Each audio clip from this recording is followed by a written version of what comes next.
Habakkuk 3, verset 19. L'Éternel, le Seigneur, est ma force, il rend mes pieds semblables à ceux de biche, il me fait marcher sur mes hauteurs.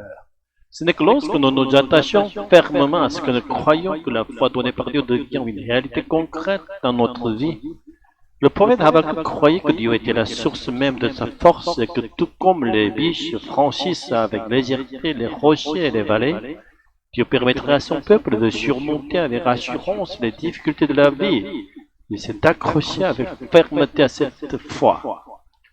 Traversez-vous des temps difficiles, comme le prophète Habakkuk, nous pourrons aussi franchir ces vallées escarpées, sans glisser ni tomber, si nous gardons la conviction que Dieu nous soutient, même face à des ennemis acharnés semblables à des bêtes sauvages qui nous poursuivent.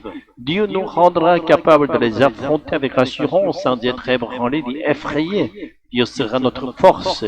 Il est difficile de croire une promesse aussi grande que le Créateur et le Maître de l'univers lui-même soit notre force. Mais si l'Écriture nous donne cette foi en tel Dieu, ce n'est pas pour faire de nous des personnes déconnectées de la réalité ou prises dans des délire de grandeur. C'est pour que face aux épreuves, nous ne cédions pas au désespoir, mais que nous vivions la vie qui nous est confiée avec droiture selon la volonté de Dieu. Les blessures que nous portons viennent le plus souvent d'autres personnes et nos souffrances elles-mêmes naissent souvent du système humain censé nous soutenir.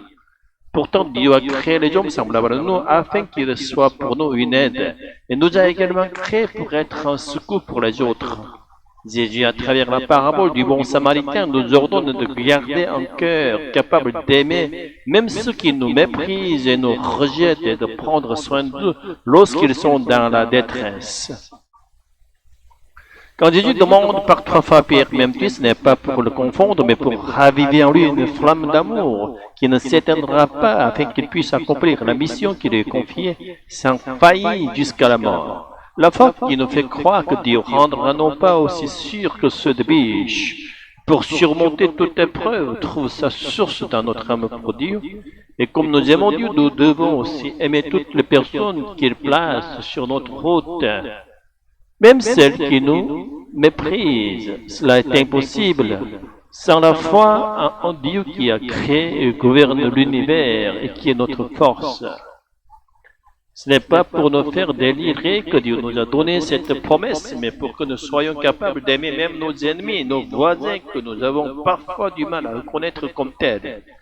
Le délirant ne tient pas compte de ce que pensent les autres. Nous, disciples de Jésus, connaissons les réactions de notre entourage. Et c'est en cela que notre appel est plus exigeant, car malgré cela, nous devons les aimer et faire le bien selon la justice et la bonté de Dieu. Le Dieu qui a créé les cieux et la terre est avec nous.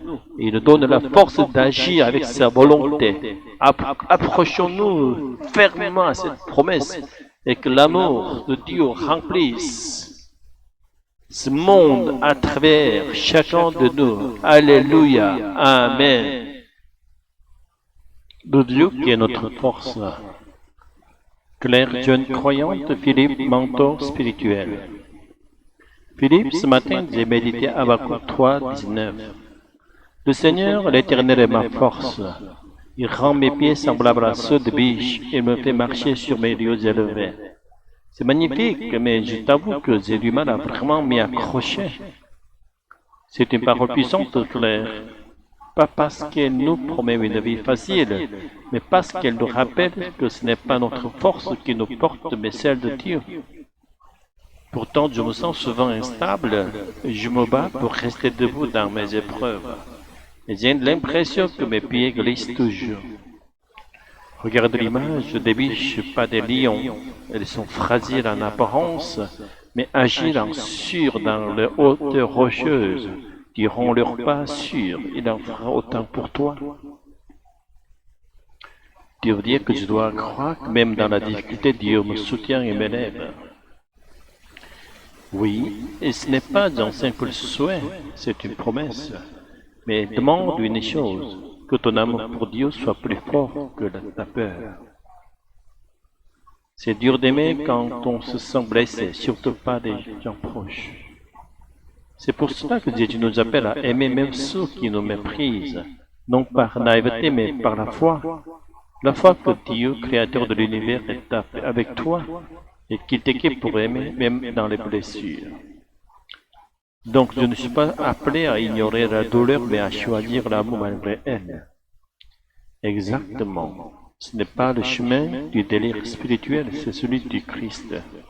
L'amour qui persévère, mais face à l'hostilité, est le signe que Dieu agit vit vraiment en nous. Seigneur, sois ma force. Amen. Et souviens-toi, Claire, ce n'est pas en toi-même que tu dois puiser, c'est en lui. Attache-toi fermement à cette promesse et remplis ce monde de son amour. C'est ainsi que tu marcheras les airs sur les lieux élevés.